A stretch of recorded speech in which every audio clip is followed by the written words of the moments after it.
Friends, ಇವತ್ತಿನ ಅದ್ಭುತ ವಿಡಿಯೋಗೆ ನಿಮ್ಮೆಲ್ಲರಿಗೂ ಆತ್ಮೀಯ ಸ್ವಾಗತ. ಫ್ರೆಂಡ್ಸ್, ಒಬ್ಬ ಮಹಾನ್ ಋಷಿ ಇದ್ದರು. ಅವರ ಹೆಸರು ಜರತ್ಕಾರು. ಅವರು ಮಹಾಜ್ಞಾನಿ, ಬ್ರಹ್ಮಚಾರಿ ಮತ್ತು ಮಹಾಶಕ್ತಿಶಾಲಿ ಕೂಡ. ಆ ಮಹಾನ್ ಋಷಿಗಳು ಯಜವಾರ ವಂಶದವರು, ಅಂದರೆ ಮನೆ ಮನೆಗೆ ಹೋಗಿ ಭಿಕ್ಷೆ ಬೇಡಿ ಬದುಕುವ ಬ್ರಾಹ್ಮಣರ ವಂಶದಲ್ಲಿ ಹುಟ್ಟಿದ ಏಕೈಕ ವಾರಸುದಾರ.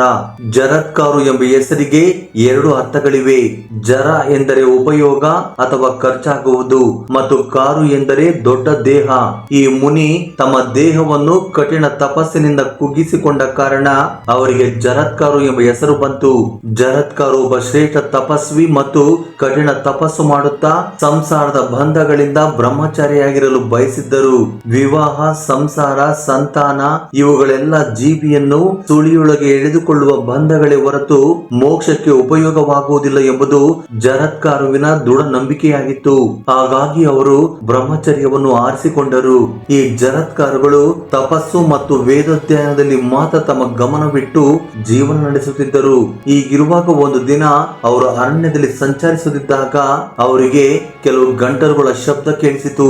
ಆ ಗಂಟಲಿನ ಶಬ್ದ ಯಾರದು ಎಂದು ನೋಡಿದಾಗ ಸ್ವಲ್ಪ ದೂರದಲ್ಲಿ ಒಂದು ದೊಡ್ಡ ಹುತ್ತದೊಳಗೆ ಒಂದು ದೊಡ್ಡ ಇಲಿ ನಿಧಾನವಾಗಿ ಕಚ್ಚುತ್ತಿದ್ದ ವೀರಣ ಎಂಬ ಮರದ ಬೇರನ್ನು ಆಧಾರವಾಗಿಟ್ಟುಕೊಂಡು ತಲೆ ಕೆಳಗಾಗಿ ನೇತಾಡುತ್ತಿದ್ದ ಕೆಲವು ಋಷಿಗಳನ್ನು ಅವರು ಕಂಡರು.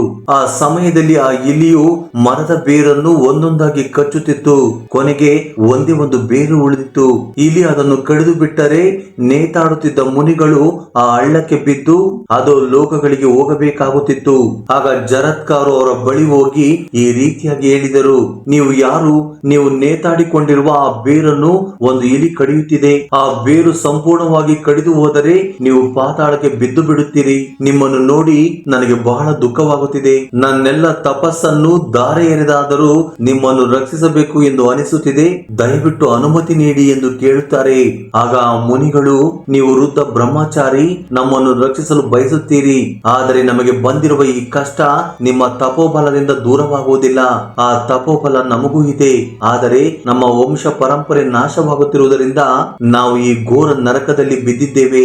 ನೀವು ವೃದ್ಧರಾಗಿದ್ದರೂ ನಮ್ಮ ಮೇಲೆ ಅನುಕಂಪದಿಂದ ನಮ್ಮ ಬಗ್ಗೆ ಯೋಚಿಸುತ್ತಿದ್ದೀರಿ. ಹಾಗಾಗಿ ನಮ್ಮ ಮಾತುಗಳನ್ನು ಕೇಳಿ. ಹೀಗೆ ಹೇಳುತ್ತಾ ದುರ್ಬಲರಾದ ಮುನಿಗಳು ತಾವು ಯಜವಾರ ಬ್ರಾಹ್ಮಣರು ಮತ್ತು ಸಂಚಾರಿಗಳು ಎಂದು ಹೇಳಿದರು. ನಮ್ಮ ವಂಶದಲ್ಲಿ ಇನ್ನೂ ವಂಶಾಭಿವೃದ್ಧಿ ಇಲ್ಲದಿರುವುದರಿಂದ ನಮಗೆ ಉತ್ತಮ ಲೋಕಗಳು ಪ್ರಾಪ್ತವಾಗುವುದಿಲ್ಲ ಎಂದು ಯಮಧರ್ಮರಾಯನು ಇಲಿಯ ರೂಪದಲ್ಲಿ ನಾವು ಸಂಪಾದಿಸಿದ ಪುಣ್ಯಗಳನ್ನು ಕಡಿಯುತ್ತಿದ್ದಾನೆ. ನಮ್ಮ ಕುಟುಂಬದಲ್ಲಿ ಹುಟ್ಟಿದ ಜರತ್ಕಾರುವೇ ಇದಕ್ಕೆ ಕಾರಣ. ಅವನು ವಂಶದ ಹಿತಪೂರ್ವಿಕರಿಗೆ ಉತ್ತಮ ಲೋಕಗಳ ಪ್ರಾಪ್ತಿ ಮುಂತಾದ ವಿಷಯಗಳ ಬಗ್ಗೆ ಗಮನ ಹರಿಸದೆ ಬರೀ ಬ್ರಹ್ಮಚರ್ಯ, ತಪಸ್ಸು, ವೇದಾಧ್ಯಯನ ಎಂದು ನಮ್ಮನ್ನು ಈ ಪರಿಸ್ಥಿತಿಗೆ ತಂದಿದ್ದಾನೆ. ನೀವು ಯಾರೇ ಇರಲಿ ನಮ್ಮ ಸಂಬಂಧಿಕರಂತೆ ಬಂದು ನಮ್ಮ ಈ ಮಾತುಗಳನ್ನು ಕೇಳಿದ್ದೀರಿ. ಹಾಗಾಗಿ ನಿಮಗೆ ಆ ಜರತ್ಕಾರು ಸಿಕ್ಕರೆ ಈ ವಿಷಯವನ್ನೆಲ್ಲ ಅವನಿಗೆ ಹೇಳಿ, ಜೊತೆಗೆ ನಾವು ಅನುಭವಿಸುತ್ತಿರುವ ಕಷ್ಟಗಳನ್ನು ಅವನಿಗೆ ವಿವರಿಸಿ ದಯವಿಟ್ಟು ನಮ್ಮ ಮೇಲೆ ದಯೆ ಇಟ್ಟು ತಿಳಿಸಿ ಎಂದು ಆ ಋಷಿಗಳು ಬೇಡಿಕೊಳ್ಳುತ್ತಾರೆ. ಸಂಸಾರವು ಮುಕ್ತಿಯ ಒಂದು ದಿವ್ಯ ಮಾರ್ಗ. ವೇದಗಳನ್ನು ಓದಿದ ಆತನಿಗೆ ಈ ವಿಷಯ ಗೊತ್ತಿಲ್ಲದಿರುವುದು ನಮ್ಮ ದುರದೃಷ್ಟ. ಇಂಥವರಿಂದ ಧರ್ಮನಾಶ ಮತ್ತು ವಂಶನಾಶ ಆಗುತ್ತದೆ ಎಂದು ತಮ್ಮ ದುಃಖವನ್ನು ಹೇಳಿಕೊಂಡರು. ಅವರು ಹೇಳಿದ್ದನ್ನೆಲ್ಲ ಕೇಳಿದ ಜರತ್ಕಾರು ತಾನೇ ಆ ದುಃಖಕ್ಕೆ ಕಾರಣ ಎಂದು ತಿಳಿದು ತಾನೇ ಆ ಜರತ್ಕಾರು ಎಂದು ಪರಿಚಯಿಸಿಕೊಂಡನು. ತಮ್ಮ ತಪ್ಪುಗಳನ್ನು ಒಪ್ಪಿಕೊಂಡು ಅತಿ ಬೇಗನೆ ವಿವಾಹ ಮಾಡಿಕೊಂಡು ಮಕ್ಕಳನ್ನು ಹೊಂದಿ ಅವರಿಗೆ ಉತ್ತಮ ಲೋಕಗಳು ಪ್ರಾಪ್ತವಾಗುವಂತೆ ನೋಡಿಕೊಳ್ಳುವುದಾಗಿ ಮನಪೂರ್ವಕವಾಗಿ ಹೇಳಿದರು. ಆದರೆ ತಾವು ವಿವಾಹ ಮಾಡಿಕೊಳ್ಳುವ ಕನ್ಯೆ ಹೆಸರು ಸಹ ಜರತ್ಕಾರಿ ಎಂದೇ ಇರಬೇಕು ಎಂದು ಷರತ್ತು ಹಾಕಿದರು. ಆ ಷರತ್ತು ಕೇಳಿದ ಪೂರ್ವಿಕರು ನಮ್ಮ ಅದೃಷ್ಟ ಹೇಗಿದೆಯೋ ಎಂದು ನಿಟ್ಟುಸಿರು ಬಿಟ್ಟು ಒಳ್ಳೆಯದಾಗಲಿ ಎಂದು ಹಾರೈಸಿದರು. ಆ ಬಳಿಕ ಜರತ್ಕಾರು ಅಲ್ಲಿಂದ ಹೊರಟು, ನನ್ನ ಹೆಸರಿರುವ ಕನ್ಯೆಯನ್ನು ಯಾರಾದರೂ ನನಗೆ ಕೊಟ್ಟು ವಿವಾಹ ಮಾಡುತ್ತೀರಾ? ನನ್ನ ವಿವಾಹ ನನ್ನ ಪೂರ್ವಿಕರನ್ನು ಪಾರು ಮಾಡಲಿಕ್ಕಾಗಿಯೇ ಹೊರತು ಸುಖ ಸಂಸಾರಕ್ಕಲ್ಲ ಎಂದು ಕೂಗುತ್ತಾ ನಡೆದುಕೊಂಡು ಹೋಗುತ್ತಿದ್ದರು. ಹೀಗೆ ಜರತ್ಕಾರು ಕನ್ಯೆಯನ್ನು ಹುಡುಕುತ್ತಾ ದೇಶಗಳನ್ನು ಸುತ್ತುತ್ತಿದ್ದರು. ಆದರೆ ವೃದ್ಧ ವೃದ್ಧಾಪ್ಯದಲ್ಲಿದ್ದ ಜರತ್ಕಾರುವಿಗೆ ಕನ್ಯಾದಾನ ಮಾಡಲು ಯಾರು ಮುಂದೆ ಬರಲಿಲ್ಲ. ಅದು ಕೂಡ ಜರತ್ಕಾರು ತಮ್ಮ ಹೆಸರಿನಂತೆಯೇ ಹೆಸರಿರುವ ಕನ್ಯೆಯನ್ನು ವಿವಾಹ ಮಾಡಿಕೊಳ್ಳುತ್ತೇನೆಂದು ನೇಮ ಹಾಕಿಕೊಂಡಿದ್ದರು. ಇದರಿಂದಾಗಿ ಜರತ್ಕಾರುವಿಗೆ ವಿವಾಹವಾಗದೇ ಇರಲು ಇದು ಒಂದು ಕಾರಣವಾಯಿತು. ಆದ್ದರಿಂದ ಜರತ್ಕಾರು ದುಃಖಿತರಾಗಿ ಅರಣ್ಯದ ಮಧ್ಯಕ್ಕೆ ಹೋಗಿ, ಈ ಚರಾಚರ ಜೀವಿಗಳು ನನ್ನ ದುಃಖವನ್ನು ಅರ್ಥ ಮಾಡಿಕೊಳ್ಳಲಿ, ನನ್ನ ಪೂರ್ವಿಕರ ಹಿತಕ್ಕಾಗಿ ಸಂತಾನ ಬಯಸಿ ವಿವಾಹವಾಗಲು ಪ್ರಯತ್ನಿಸಿ ವಿಫಲನಾಗಿದ್ದೇನೆ, ದಯವಿಟ್ಟು ನನ್ನ ಮನೋಭಿಷ್ಟಕ್ಕೆ ತಕ್ಕ ಕನ್ಯೆಯನ್ನು ಭಿಕ್ಷೆಯಾಗಿ ಕೊಡಿ ಎಂದು ಗಟ್ಟಿಯಾಗಿ ಅಳುವುದಕ್ಕೆ ಶುರು ಮಾಡಿದರು. ಜರತ್ಕಾರುವಿನ ಸಮೀಪದಲ್ಲಿದ್ದ ಕೆಲವು ನಾಗಗಳು ಅವರ ವೇದನೆಯನ್ನು ಕೇಳಿ ಆ ವಿಷಯವನ್ನು ತಮ್ಮ ಸಹೋದರ ಮತ್ತು ದೊರೆಯಾದ ವಾಸುಕಿಗೆ ತಿಳಿಸಿದವು. ವಾಸುಕಿಗೆ ಜರತ್ಕಾರುವಿನ ಶಕ್ತಿ ಸಾಮರ್ಥ್ಯಗಳು ಮತ್ತು ಅವರ ನಿಯಮಗಳು ಗೊತ್ತಿದ್ದವು. ತಕ್ಷಣವೇ ತಮ್ಮ ಸಹೋದರಿ ಜರತ್ಕಾರುವನ್ನು ಹೊಸ ವಧುವಾಗಿ ಅಲಂಕರಿಸಿ ಜರತ್ಕಾರುವಿನ ಬಳಿ ಕರೆದುಕೊಂಡು ಹೋಗಿ ವಿವಾಹ ಮಾಡಿಕೊಳ್ಳಲು ಬೇಡಿಕೊಂಡರು. ಅದಕ್ಕೆ ಜರತ್ಕಾರು, ನಾಗರಾಜ, ವಿವಾಹದ ನಂತರವೂ ನಿಮ್ಮ ಸಹೋದರಿಯ ಪೋಷಣೆಯ ಭಾರವನ್ನು ನೀವೇ ಹೊರಬೇಕು. ನಾನು ಇಷ್ಟಪಡದ ಕೆಲಸವನ್ನು ಇವಳು ಎಂದು ಮಾಡಬಾರದು. ಹಾಗೆ ಮಾಡಿದರೆ ಆ ಕ್ಷಣವೇ ನಾನು ಅವಳನ್ನು ಬಿಟ್ಟು ಹೋಗುತ್ತೇನೆ ಎಂದು ಹೇಳಿದರು.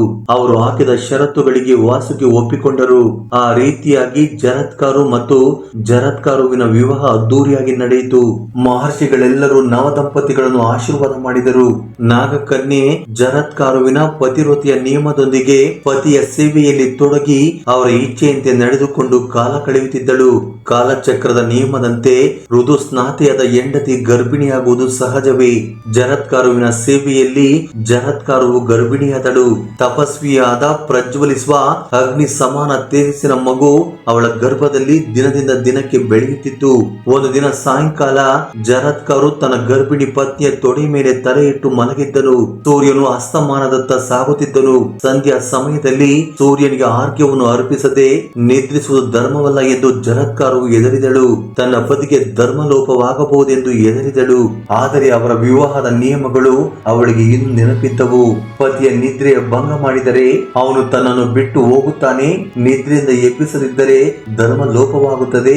ಈಗ ಏನು ಮಾಡುವುದು ಎಂದು ಆಕೆ ಬಹಳ ಯೋಚನೆ ಮಾಡಿದಳು. ತನ್ನನ್ನು ಪತಿ ಬಿಟ್ಟು ಹೋದರೆ ನೋವಿಲ್ಲ, ಆದರೆ ಧರ್ಮ ಲೋಪವಾಗಬಾರದು ಎಂದು ನಿರ್ಧಾರ ಮಾಡಿದಳು. ಅವಳು ತನ್ನ ಪತಿಯನ್ನು ಎಬ್ಬಿಸಿ ಅವನ ಕರ್ತವ್ಯವನ್ನು ನೆನಪಿಸಿದಳು. ಅವಳು ಮಾಡಿದ ಕೆಲಸಕ್ಕೆ ಜರತ್ಕಾರು ಕೋಪಗೊಂಡನು. ನಾಗಕನ್ಯೆ, ನೀನು ನಿಯಮವನ್ನು ಉಲ್ಲಂಘಿಸಿ ನನ್ನನ್ನು ಅವಮಾನಿಸಿದ್ದೀಯಾ. ಮಾತನ್ನು ಉಳಿಸಿಕೊಳ್ಳದ ನಿನ್ನೊಂದಿಗೆ ನಾನು ಜೀವನ ಯಾತ್ರೆ ಮುಂದುವರಿಸಲು ಸಾಧ್ಯವಿಲ್ಲ.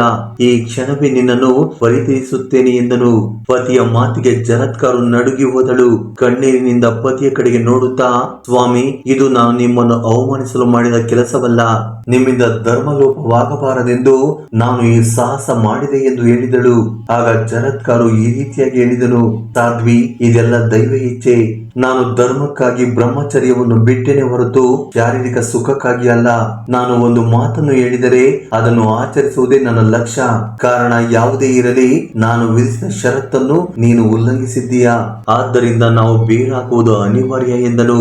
ಆಗ ಜರತ್ಕಾರಳು, ಸ್ವಾಮಿ, ನನ್ನ ಸಹೋದರನಾದ ವಾಸುಕಿ ನನ್ನನ್ನು ನಿಮಗೆ ಮದುವೆ ಮಾಡಿಕೊಡುವ ಸಮಯದಲ್ಲಿ, ಸಹೋದರಿ, ಮಾತೃಶಾಪಕ್ಕೆ ಒಳಗಾದ ನಮ್ಮ ನಾಗವಂಶವು ನಿನ್ನ ಸಂತಾನದಿಂದಲೇ ಉದ್ಧಾರವಾಗಬೇಕು ಎಂದು ಹೇಳಿದರು. ನಿಮ್ಮ ಅನುಗ್ರಹದಿಂದ ನಾನು ಗರ್ಭಿಣಿಯಾಗಿದ್ದೇನೆ. ಈ ಸಮಯದಲ್ಲಿ ನೀವು ನನ್ನನ್ನು ಬಿಟ್ಟು ಹೋಗುವುದು ಧರ್ಮವೇ ಎಂದು ಕೇಳಿಕೊಂಡಳು. ಆಗ ಜರತ್ಕಾರು, ಸಾಧ್ವಿ, ಮಾತನ್ನು ತಪ್ಪಿ ನಾನು ನಡೆಯಲಾರೆ. ದುಃಖಿಸಬೇಡ. ನಿನ್ನ ಗರ್ಭದಲ್ಲಿ ಬೆಳೆಯುತ್ತಿರುವ ಬಾಲಕನು ಅಗ್ನಿ ಸಮಾನ ತೇಜಸ್ವಿ, ಮಹಾ ತಪಸ್ವಿ, ವೇದಾಂಗಗಳಲ್ಲಿ ಪಾರಂಗತನು. ಅವನಿಂದ ನಿಮ್ಮ ನಾಗವಂಶ ಉದ್ಧಾರವಾಗುತ್ತದೆ ಎಂದು ಪತ್ನಿಗೆ ಸಮಾಧಾನ ಹೇಳಿ ತಪೋಭೂಮಿಗೆ ಹೊರಟು ಹೋದನು. ತಕ್ಷಣವೇ ಜರತ್ಕಾರಿಯು ಸಹೋದರ ವಾಸುಕಿಯ ಬಳಿ ಹೋಗಿ ನಡೆದದ್ದನ್ನೆಲ್ಲ ಹೇಳಿದಳು. ಆಗ ವಾಸುಕಿ ನಾಗ ವಂಶೋದ್ಧಾರವಾಗಲಿದೆ ಎಂದು ಸಂತೋಷಪಟ್ಟ. ಆ ನಂತರ ತನ್ನ ಸಹೋದರಿಯನ್ನ ಕಣ್ಣಿಗೆ ರೆಪ್ಪೆಯಂತೆ ನೋಡಿಕೊಂಡನು. ತಿಂಗಳುಗಳು ತುಂಬಿದ ನಂತರ ಜರತ್ಕಾರಿಗೆ ಒಂದು ಮಗು ಹುಟ್ಟಿತು. ಆ ಮಗುವಿಗೆ ಆಸ್ತಿಕ ಎಂದು ಹೆಸರಿಟ್ಟರು. ಹಾಗೆ ಮಾವನಾದ ವಾಸುಕಿಯ ಮನೆಯಲ್ಲಿ ಬೆಳೆದ. ಆ ಬಾಲಕನು 5 ವರ್ಷದವನಾದಾಗ ಅವನಿಗೆ ಉಪನಯನ ಮಾಡಿಸಿ ಭೃಗು ವಂಶ ಶ್ರೇಷ್ಠನಾದ ಶ್ರವಣ ಮಹರ್ಷಿಯ ಬಳಿ ವಿದ್ಯಾಭ್ಯಾಸಕ್ಕೆ ಕಳುಹಿಸಿದರು. ಬಹಳ ಕಡಿಮೆ ಸಮಯದಲ್ಲಿಯೇ ಆಸ್ತಿಕನು ಸಕಲ ವಿದ್ಯೆಗಳಲ್ಲಿ ಪಾರಂಗತನಾದನು. ಆದರೆ ಆ ಸಮಯದಲ್ಲಿ ಹಸ್ತಿನಾಪುರವನ್ನು ಆಳುತ್ತಿದ್ದ ತನ್ನ ತಂದೆಯ ಪರೀಕ್ಷಿತನ ಮರಣಕ್ಕೆ ಕಾರಣವಾದ ಸರ್ಪಕುಲವನ್ನು ನಾಶ ಮಾಡಲು ಸರ್ಪಯಾಗ ಮಾಡುತ್ತಿದ್ದನು. ಋತ್ವಿಜರ ವೇದ ಮಂತ್ರಗಳಿಗೆ ಬದ್ಧರಾದ ಅನೇಕ ಸರ್ಪಗಳು ಯಾಗಕುಂಡದಲ್ಲಿ ಬಿದ್ದು ಭಸ್ಮವಾಗುತ್ತಿದ್ದವು. ಶಾಪಕ್ಕೆ ಹೆದರಿದ ದಕ್ಷಕನು ಇಂದ್ರನ ಆಶ್ರಯವನ್ನು ಬೇಡಿದನು. ಆಗ ಇಂದ್ರನು ದಕ್ಷಕನಿಗೆ ಅಭಯ ನೀಡಿದರು.